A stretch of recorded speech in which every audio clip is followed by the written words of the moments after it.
Hello guys.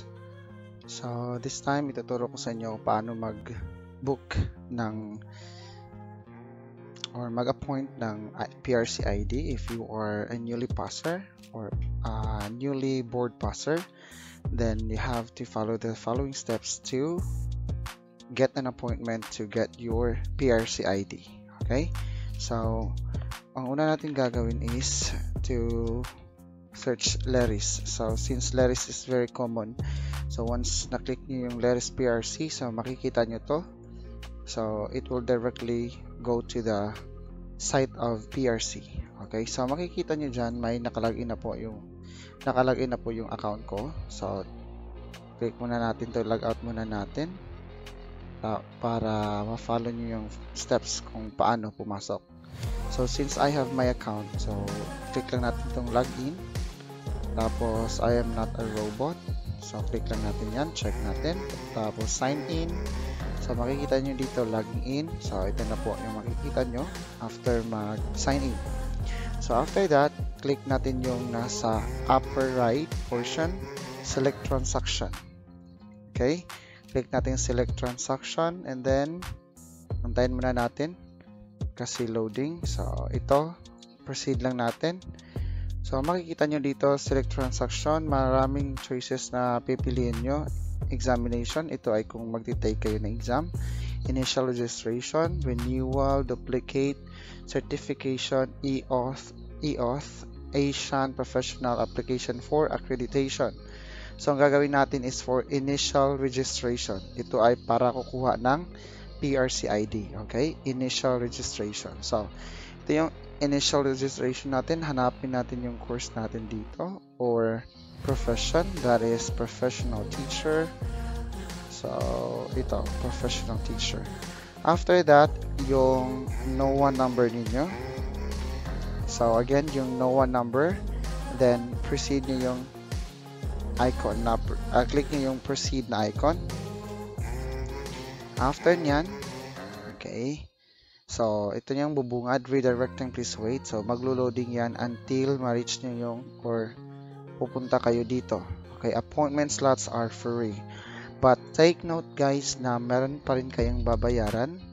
Okay, appointment is free but to get the ID is not free. Okay, so ito yung babayaran natin as total. 600 for registration fee. Annual fee, that's 400. The subject to service fee, that is 1,050. So again, ito yung babayaran nyo, 1,050. Okay? So again, yung babayaran nyo is 1,050 only. That is to get your PRC ID. Okay? After nyan, pipili muna tayo kung saan natin kukunin yung ID natin. So since I am from Pagadian, so click natin yung PRC Pagadian.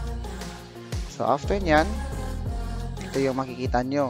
So my appointment would be April 3, 2022 at 3 o'clock to 4 p.m. Okay?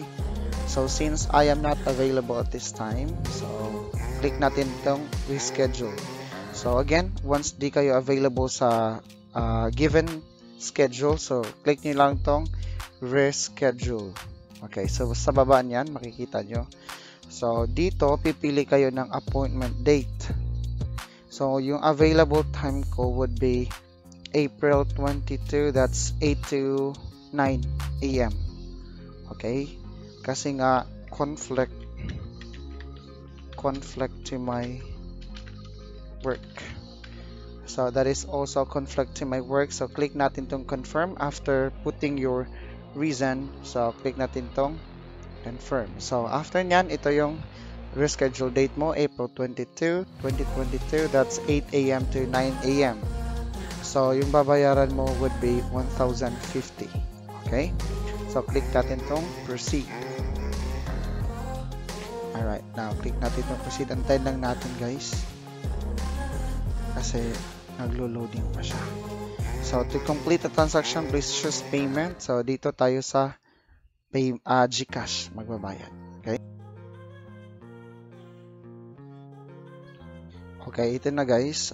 Yung babayaran natin is 1,058. So, PayMaya, Visa. So, click lang. Dito natin babayaran sa payment channel na to. So, that would be, check lang natin. Okay, so submit natin, guys. Okay, please wait.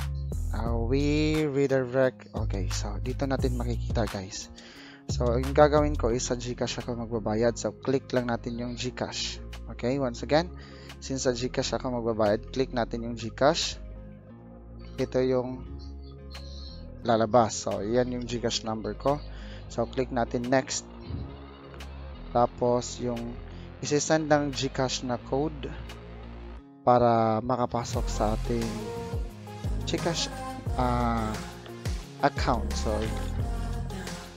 2272. Okay.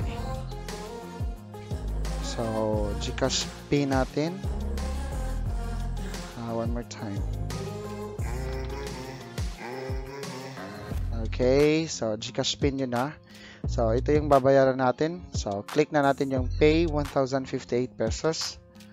So, magpo-proceed na yan, guys. Automatic proceed yan. So, 86. Okay. Alright, once done, ito yung makikita mo. Payment successful. Back to merchant. Alright, so guys, nag-message sa akin si GCash na your payment of 1,058 to PRC GCash test has been successfully processed. So, I am done. So, check natin dito sa existing transaction. So, we have here PayMaya. Okay, so alright, so ito yung nabook natin na appointment, guys. Okay, so successful. So that's how easy. Okay, those are the steps that we're going to do in booking for an appointment to get our PRC ID. So ito lang, guys, i-print out lang natin to. Okay, before going to PRC. Okay, so anyway, guys, those are the steps on how to do it. So I hope nakatulong ako sa inyo. And see you to my next video. Don't forget to subscribe to my channel. This is again iTutor You. Have a good day. Bye bye.